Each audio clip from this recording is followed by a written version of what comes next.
The stepmother accuses the twins of theft and forces them to kneel in front of scattered jewelry. They cry out screaming, with their hands wounded and their bodies trembling with fear. The millionaire father arrives, sees the scene, and calls the police, in absolute shock at what he discovers. If this story interested you, don't forget to subscribe to our channel and tell us which city you are watching us from. Let's continue. I promise this will be the best story you will ever hear in your life.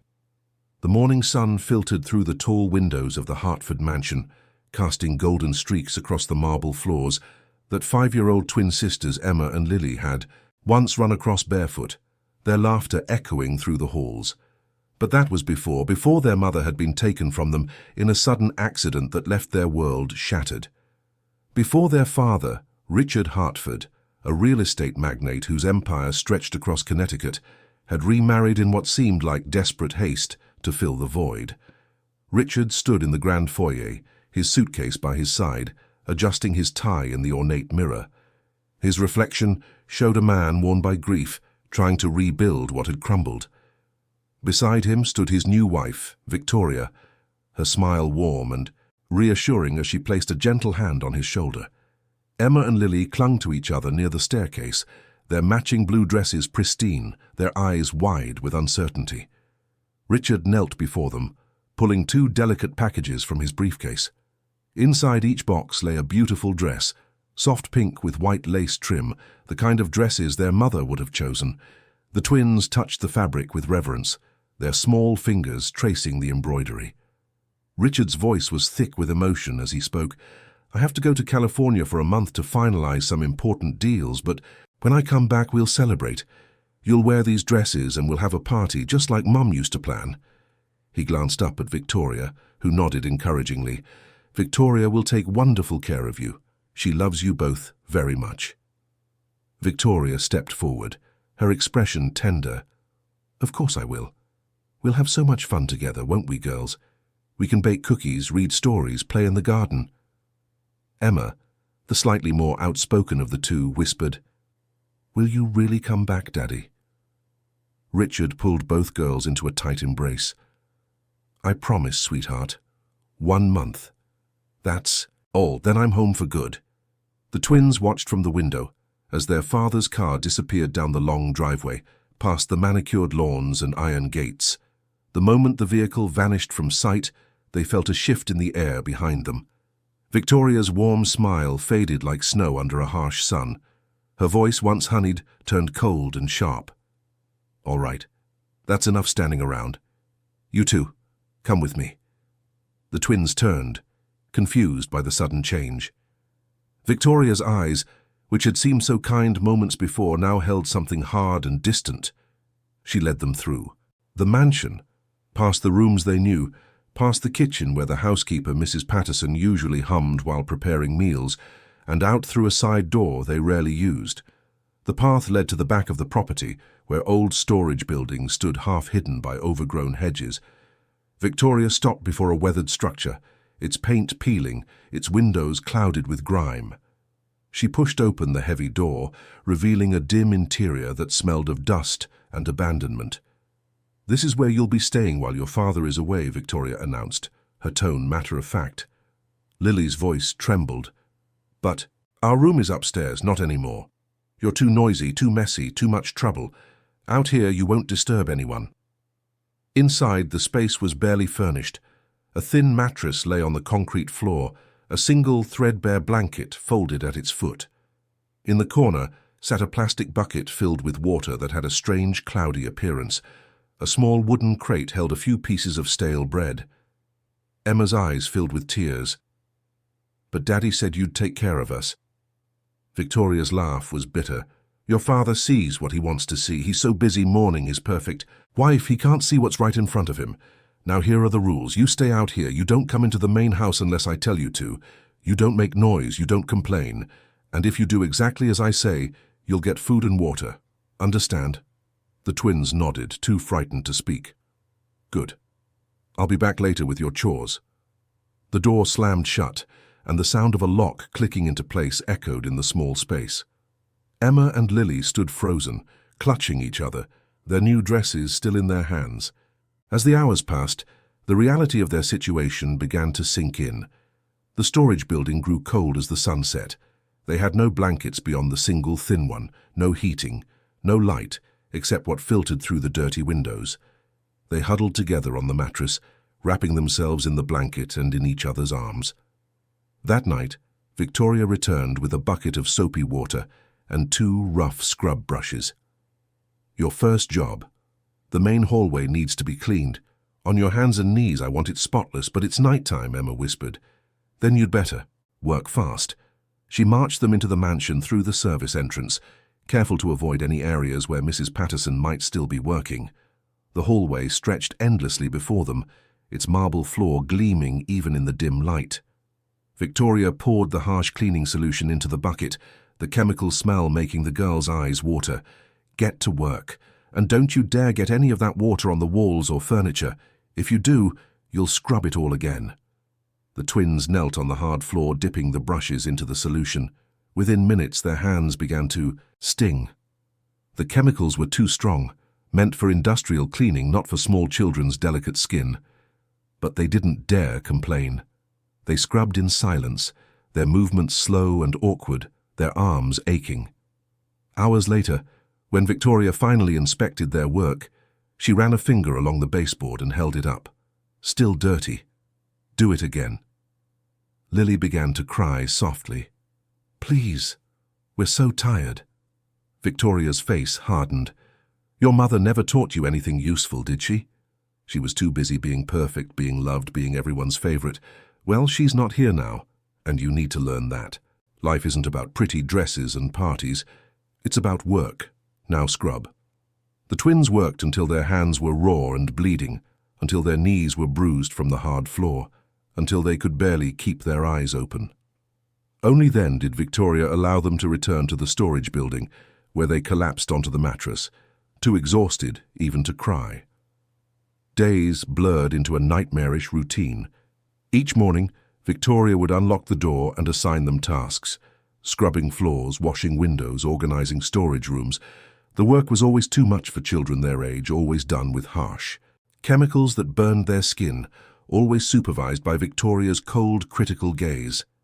The beautiful dresses their father had given them quickly became stained and torn. The delicate fabric wasn't meant for the kind of labor they were forced to do.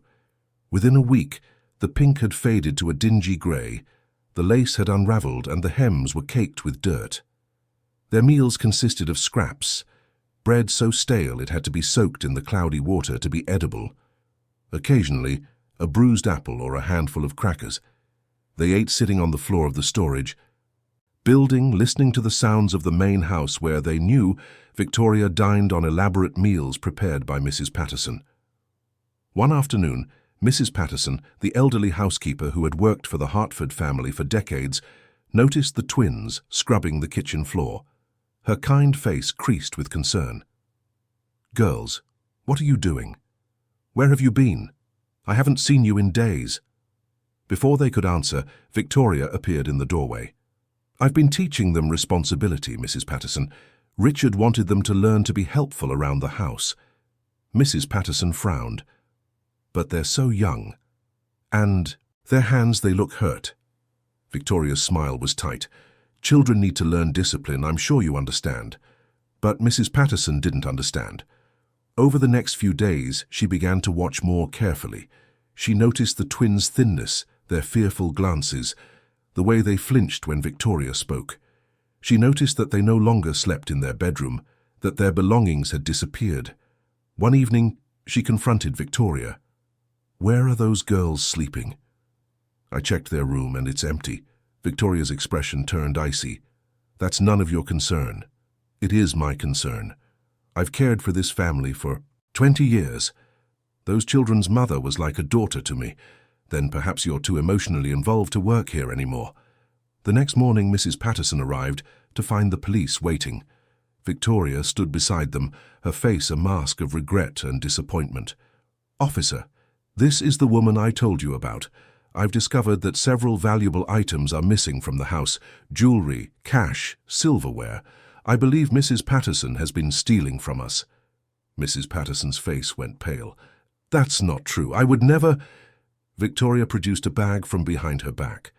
"I found these hidden in her quarters. Inside were indeed several pieces of jewelry that had belonged to the twins' mother." Mrs. Patterson stared in horror. "I didn't take those. I don't know how they got there." But the evidence was damning.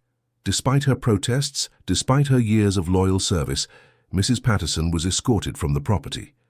As she was led away, she caught sight of Emma and Lily watching from a window, their faces pressed against the glass, tears streaming down their cheeks. The housekeeper tried to call out to them, to tell them she hadn't abandoned them, but the police car door closed, and she was driven away. That night, Victoria stood before the twins in the storage building. "Your precious Mrs. Patterson is gone. She was a thief, and now she's been dealt with. Let that be a lesson to you. No one is coming to save you. No one cares about you. Your father is too busy with his business to think about you. He travels so much because he's tired of being reminded of your mother every time he looks at you. You're a burden to him, just as you are to me."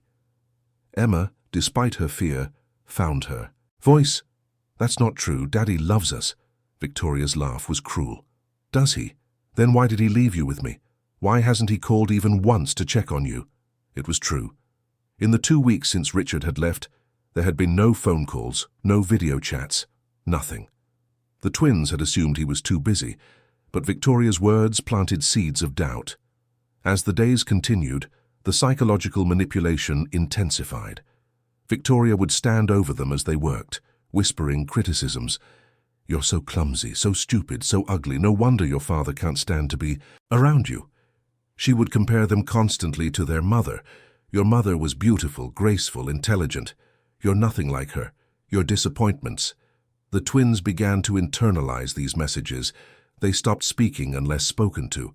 They moved through their tasks like small ghosts, their spirits slowly being crushed under the weight of Victoria's cruelty. One small comfort remained.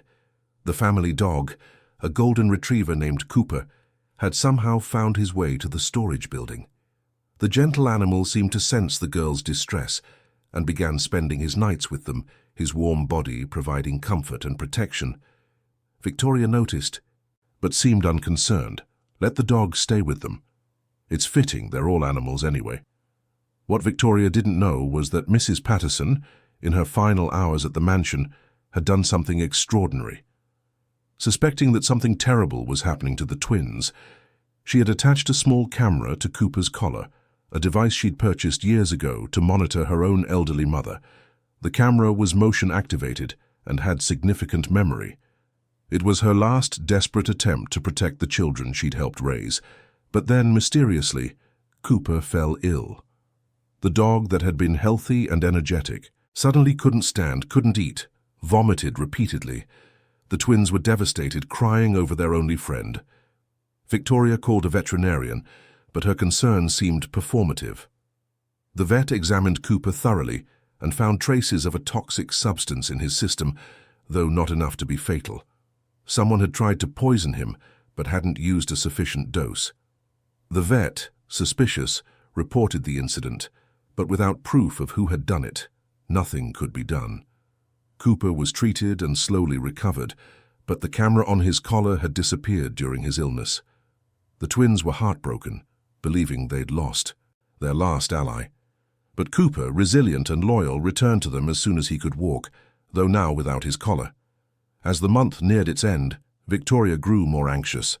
Richard would be returning soon, and the evidence of her cruelty was everywhere. The twins were thin, their skin marked with chemical burns and bruises from their labor. Their beautiful dresses were ruined. Their spirits were broken. She needed a plan to explain it all, a way to make Richard see the girls as the problem, not her as the abuser. And so she devised her final, most cruel manipulation. On the 29th day, Victoria dragged the twins into the master bedroom, a room they'd been forbidden to enter. She scattered jewelry across the floor, expensive pieces that had belonged to their mother. "Pick them up," she commanded. The twins, confused and frightened, obeyed. "Now," Victoria said, her voice cold and calculating, "when your father comes home tomorrow, you're going to tell him that you took these, that you've been stealing, that you've been violent and destructive, that you hurt Cooper. And if you don't, I'll make sure that dog disappears forever. Do you understand?" The twins, clutching the jewelry with their damaged hands, nodded through their tears. They were trapped, terrified, and utterly alone. Tomorrow, their father would return. But would he see the truth, or would Victoria's manipulation succeed in turning him against his own daughters? Richard Hartford's car pulled through the iron gates of his Connecticut estate exactly 30 days after his departure. His heart lifted at the sight of the familiar mansion, anticipation building as he imagined his daughters' faces when they saw him. He'd brought gifts, planned surprises, and most importantly, he was home to stay for a while. But the moment he stepped through the front door, something felt wrong. The house was too quiet, too still. Victoria appeared at the top of the staircase, her face pale and strained. "Richard, thank God you're home. We need to talk." His stomach tightened. "Where are the girls? Are they all right?" Victoria descended the stairs slowly, her movements deliberate. "Physically, they're fine. But Richard, I don't know how to tell you this. There have been problems, serious problems." "What kind of problems?" She led him toward the master bedroom, her voice low and troubled. "I tried to handle it myself. I didn't want to worry you while you were working. But the girls, they've been acting out. Violently, they've been stealing, breaking things, hurting Cooper." Richard's mind reeled. "That doesn't sound like them at all." "I know. I couldn't believe it either. But I think they're still processing their mother's loss, and they've been taking it out on everyone around them. I've tried to be patient, to help them, but it's gotten worse." They reached the bedroom, and Victoria pushed open the door. Richard's breath caught in his throat. Emma and Lily knelt on the floor, surrounded by scattered jewelry. Their clothes were filthy and torn, their hair tangled and unwashed. But what struck him most was their appearance. They were painfully thin, their faces gaunt, their eyes hollow and fearful. "Girls?" Richard moved toward them, but they scrambled backward, pressing themselves against the wall. "Daddy, please," Emma whispered, her voice barely audible. "We're sorry. We'll be good. We'll clean better." Richard stopped, confused and horrified. "Clean better? What are you talking about?" Victoria stepped forward, her expression pained. "You see? They've been obsessed with cleaning, with being perfect. I think they're trying to bring their mother back somehow. And when they can't, they lash out." Richard knelt slowly, trying to make himself less threatening. "Emma, Lily, it's me, it's Daddy, I'm home." Lily began to cry, but she didn't move toward him. Instead, she held up her hands, and Richard saw with shock that they were covered in burns and cuts, the skin raw and peeling. "What happened to your hands?" "We had to clean," Lily said. "We had to scrub. We weren't good enough." Richard's heart shattered. He reached for them gently, but they flinched away from his touch as if expecting to be struck. The realization hit him like a physical blow. His daughters were terrified, not just upset, not just acting out, but genuinely deeply afraid. He stood abruptly, turning to Victoria. "I want to know everything. Every single thing that happened while I was gone." Victoria's mask of concern began to slip, just slightly. "I told you, they've been difficult. I've done my best, but where is Mrs. Patterson? She would never have let things get this bad." Victoria's jaw tightened. "Mrs. Patterson was stealing from us. I had to let her go." "Stealing? Mrs. Patterson?" Richard's voice rose. "She's been with this family for 20 years. I found the evidence myself, jewelry hidden in her room. I had no choice." Richard looked back at his daughters, huddled together on the floor, and something in their eyes told him there was more to this story. Much more. "I need to see where they've been sleeping. Their bedroom." Victoria hesitated. "Richard, perhaps we should discuss this privately. Now." He strode from the room, following his instincts through the house. But when he reached the girls' bedroom, it was pristine, untouched, as if no one had been there in weeks. The beds were made with hospital corners, the toys, arranged perfectly on shelves, a thin layer of dust covering everything. "They haven't been sleeping here," he said flatly. Victoria stood in the doorway. They refused to. They wanted to be elsewhere. "Where?" She didn't answer, but her eyes flickered toward the back of the house. Richard pushed past her, moving through the mansion with growing dread. He went out the side door, following a path he rarely used, until he reached the old storage buildings. The door to one was unlocked. He pushed it open and stepped inside. The smell hit him first. Damp, mildew, chemicals. Then he saw the space itself, the thin mattress on the concrete floor, the bucket of cloudy water, the crate with moldy bread, the single threadbare blanket, his vision blurred with rage and grief. This is where they've been staying? Victoria had followed him. Her voice was defensive now, the pretense of concern evaporating. They needed discipline. They needed to learn that life isn't about being spoiled and pampered. Your first wife ruined them with her softness. Richard turned to face her, and she took an involuntary step back at the fury in his eyes. My first wife? You mean their mother? She was my sister, Victoria spat, and years of buried resentment came pouring out. Perfect, beautiful, beloved Sarah. Everyone adored her. Our parents, our friends, you. I was always the other one, the one who wasn't quite good enough. And even after she was gone, I still had to live in her shadow. Those girls, they look just like her. They remind everyone of how perfect she was, and I'm sick of it. The truth hung in the air between them, ugly and undeniable. Richard felt as if he was seeing Victoria clearly for the first time. The woman he'd married, in his grief, thinking she could help his daughters heal, had instead been torturing them out of jealousy for a woman who was no longer alive. Get out, he said quietly. Richard, get out of my house, now, before I call the police. Victoria's face contorted with anger, but she saw something in his expression that made her turn and leave without another word. Richard returned to the master bedroom, where his daughters still huddled against the wall. He approached slowly, carefully, and this time he didn't try to touch them. He simply sat on the floor a few feet. Away! Emma, Lily, I am so sorry. I should have been here. I should have protected you.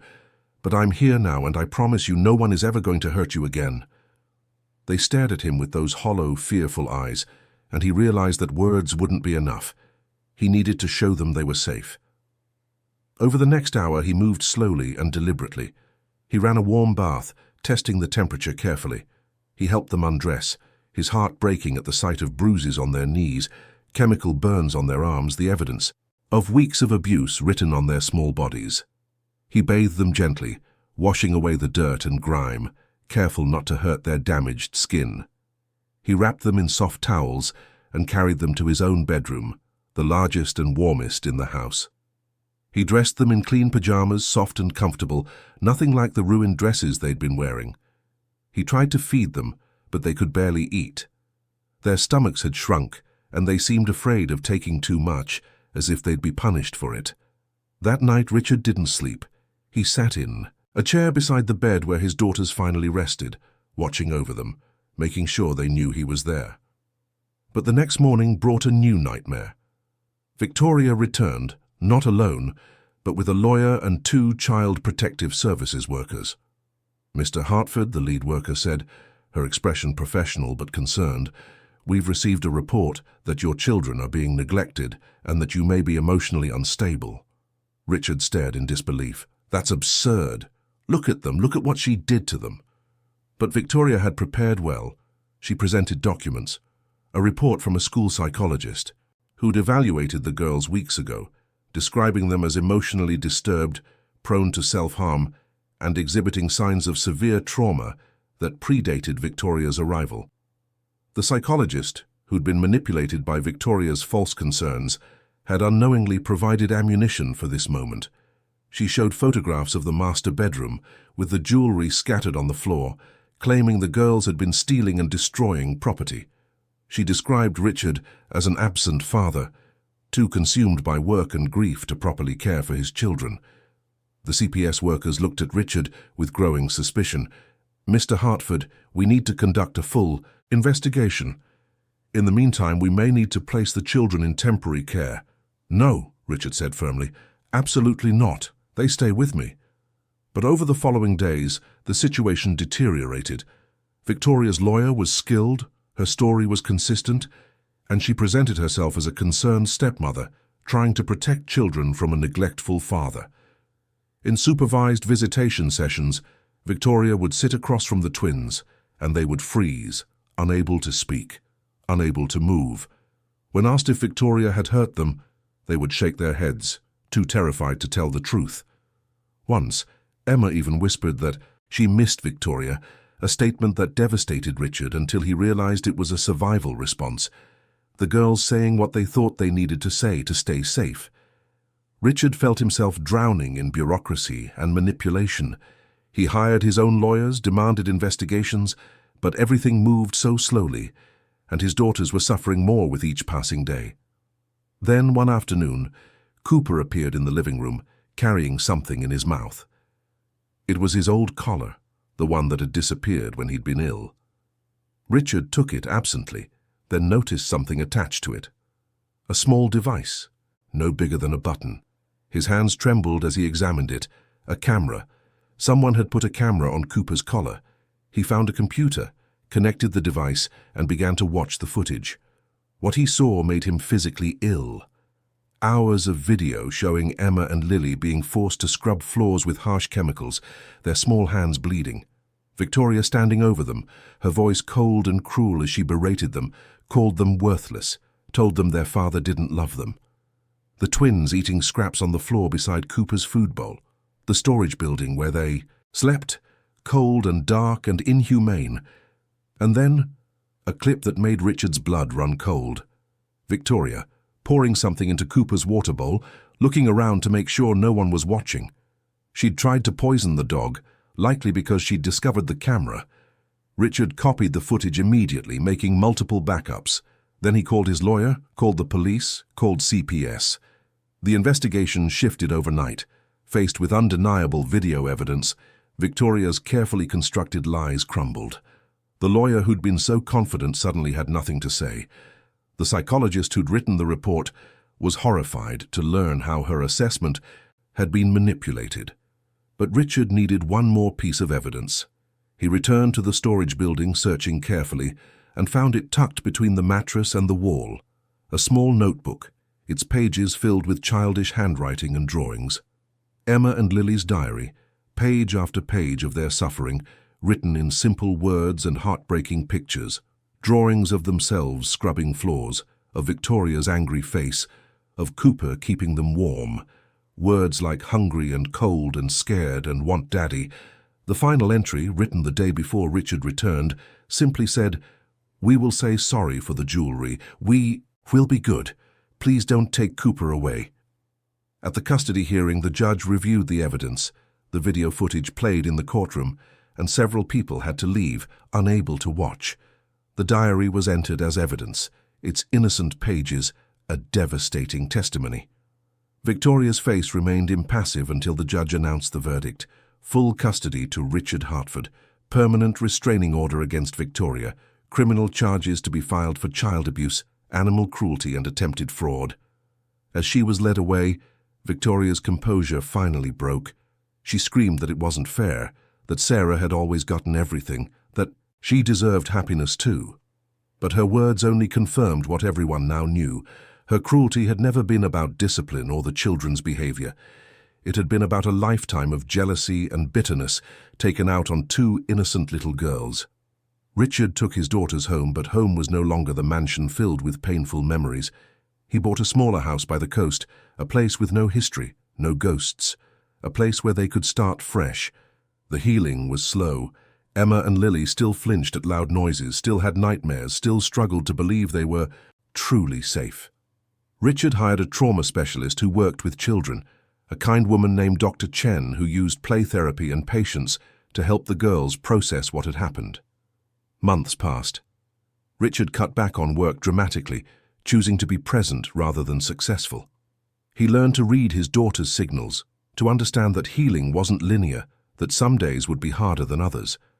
One evening, 6 months after Victoria's arrest, Richard sat at the piano that had belonged to Sarah.